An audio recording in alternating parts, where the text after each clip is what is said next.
ग्रामविकास विभागांच्या 100 कार्यक्रमांची अंमलबजावणी व्यवस्थितपणे आणि काटेकोरपणे करण्याचं आवाहन ग्रामविकास मंत्री आणि पंचायत राज मंत्री जयकुमार गोरे यांनी केलं। राज्याच्या लोककल्याणकारी योजनांची ग्रामीण भागामध्ये प्रभावीपणे अंमलबजावणी करून ग्रामीण भागाचा विकास करण्याची मोठी जबाबदारी आहे। केंद्र शासनाच्या महत्त्वाच्या योजनांची ग्रामीण भागात अंमलबजावणी करण्यात येते।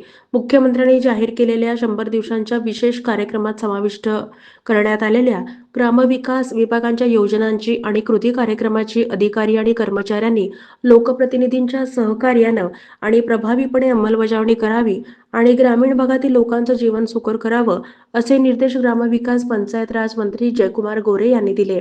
विधान भवन सभागृहात ग्रामविकास आणि पंचायत राज मंत्री जयकुमार गोरे यांच्या अध्यक्षतेखाली पुणे विभागाची आढावा बैठक आयोजित करण्यात आली होती। यावेळी ते बोलत होते।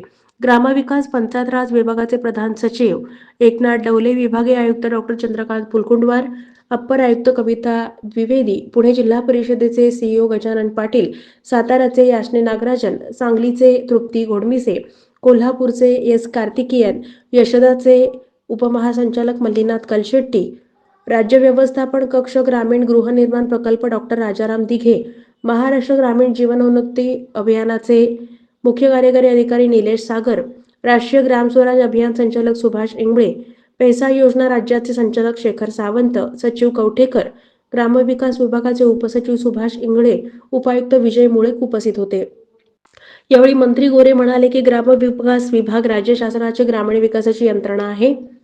ग्रामविकास विभागामार्फत कर्मचाऱ्यांनी अंमलबजावणी करावी। महाआवास योजनेद्वारे नागरिकांना घरकुले देण्यात येतात। घरकुलांसाठी जमीन उपलब्ध करून देण्यात येते। या पद्धतीनं उद्दिष्टांची पूर्तता करून जनतेला घरकुल उपलब्ध करून द्यावं।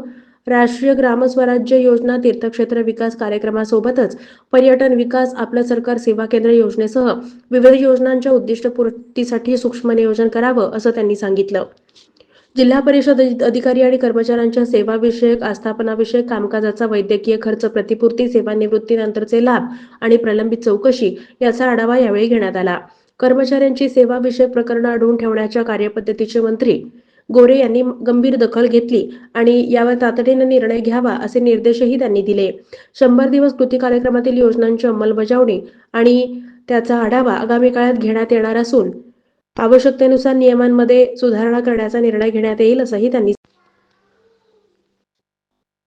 प्रधान सचिव श्री डवले यांनी अधिकारी कर्मचाऱ्यांनी जिल्हा परिषद योजनांच्या उद्दिष्टांचा आढावा घेऊन काटेकोरपणे अंमलबजावणी करावी, असं सांगितलं। जिल्हा परिषद, पंचायत समिती, ग्रामपंचायत इमारतींमध्ये नागरिकांसाठी विविध सूचना आणि सुविधा देण्याच्या महत्त्वपूर्ण सूचना त्यांनी दिल्या। योजनांचं उद्दिष्ट साध्य न करणाऱ्या अधिकाऱ्यांविरुद्ध कडक कारवाई करण्याचंही त्यांनी सूचित केलं। विभागीय आयुक्त डॉ. फुलकुंडवार यांनी उद्दिष्टपूर्तीसाठी विशेष भर देऊन यंत्रणांनी ताळमेळ ठेवून मोहीम राबवावी, अशा सूचना त्यांनी दिल्या। यावेळी महाआवास योजना, महाराष्ट्र राज्य ग्रामीण जीवनोन्नती अभियान, राष्ट्रीय ग्राम स्वराज्य योजना, ग्रामविकास बांधकाम विभाग, कृषी विभाग, जिल्हा परिषदेमार्फत स्वच्छ भारत अभियान राबवण्यात येणारी विविध अभियानं, प्रशासकीय आस्थापनाविषयक बाबी, प्रलंबित अपील यासह 100 दिवसांचा विशेष कृती कार्यक्रमांचा आढावा घेण्यात आला। या बैठकीला पुणे, सांगली, सातारा, कोल्हापूर, सांगली जिल्हा परिषदेचे सीईओ, विविध योजनांचे कार्यान्वयन अधिकारी सुद्धा उपस्थित होते।